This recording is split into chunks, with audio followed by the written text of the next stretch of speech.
Tollywood star hero young tiger NTR 6 ఏళ్ల తర్వాత single హీరోగా వచ్చిన మూవీ దేవర. భారీ అంచనాల మధ్య రిలీజ్ అయిన ఈ మూవీ మిక్స్డ్ టాక్ తో దూసుకుపోతుంది. సినిమా చూసిన వారంతా అదిరిపోయిందని అంటూనే సెకండ్ హాఫ్ లో ఏదో మిస్ అయిందని అంటున్నారు. ఓవరాల్ గా ఫస్ట్ హాఫ్ సూపర్ గా ఉందని, అందులోనూ ఇంటర్వెల్ కు ముందు వచ్చే సీన్స్ సినిమాకి హైలైట్ గా నిలిచినట్లు చెప్తున్నారు సినీ లవర్స్. ఇంటర్వెల్లో వచ్చే ట్విస్ట్ అరాచకం అంటున్నారు. ఇక సెకండ్ హాఫ్ కి వచ్చేసరికి కథ తేలిపోయిందని అంటున్నారు సినీ ప్రేమికులు. ఇక రికార్డులు బదులు కొట్టడానికి వచ్చేసిన దేవర మూవీ రివ్యూ ఏంటో ఇప్పుడు చూద్దాం. 6 ఏళ్ల తర్వాత, అది కూడా RRR లాంటి సూపర్ హిట్ తర్వాత ఎన్టీఆర్ చేస్తున్న మూవీ దేవర. ఇప్పటి వరకు రాజమౌళితో సినిమాలు చేసిన హీరోలకు ఆ తర్వాత చేసే మూవీ డిజాస్టర్ గా నిలుస్తుందని టాక్ ఉంది. కానీ అది దేవర మూవీకి వర్తించలేదని తెలుస్తుంది. ఎందుకంటే దేవర మూవీ అరాచకంగా ఉంది, ఫ్యాన్స్ కు పూనకాలు తెప్పిస్తుంది. దేవరలో తారక్ యాక్టింగ్ అదూర్స్. ఫస్ట్ హాఫ్ మొత్తం వీర లెవెల్లో ఎంటర్టైన్ చేస్తుంది. కొన్ని సీన్స్ చూస్తే గూస్ బంప్స్ రాకమానదు. సినిమా మొత్తానికి ఎన్టీఆర్ హైలైట్ గా యాక్టింగ్ చేశారు.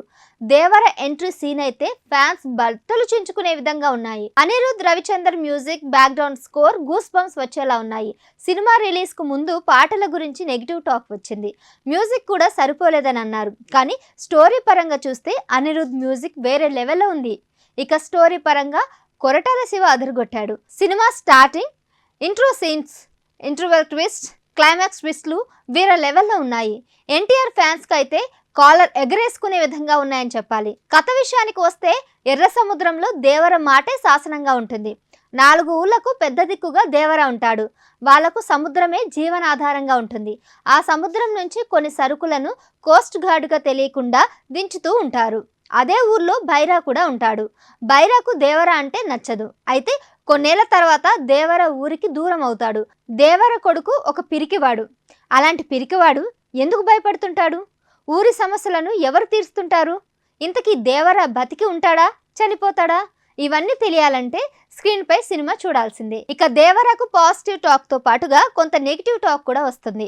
కొంతమంది సినిమా ఏం బాగోలేదని, రొటీన్ సినిమా చూసినట్టుగా ఉందని అంటున్నారు.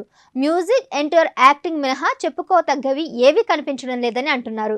ఆచార్య 2 సినిమాలా ఉందని కొందరు అంటుంటే, సెకండ్ హాఫ్ ల్యాగ్ ఎక్కువగా ఉందని, అక్కడక్కడ బోరింగ్ సీన్స్ ఉన్నాయనే టాక్ కూడా వినిపిస్తుంది. ఇంటర్వెల్ తర్వాత జాన్వీ కపూర్ తో చేసే సీన్స్ ఆడియన్స్ కు బోర్ కొట్టించాయంట. సినిమాలో జాన్వీ కపూర్ పాత్రకు పెద్దగా ప్రాధాన్యత ఇవ్వలేదని అంటున్నారు.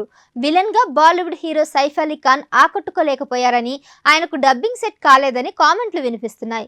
సెకండ్ హాఫ్ లో కథను డీల్ చేయడంలో కొరటాల తడపడ్డారని, అసలు సినిమాను 2 భాగాలుగా ఎందుకు తెరకెక్కించారో ఎవరికీ అర్థం కావడం లేదని నెటిజన్లు సోషల్ మీడియాలో కామెంట్ చేస్తున్నారు.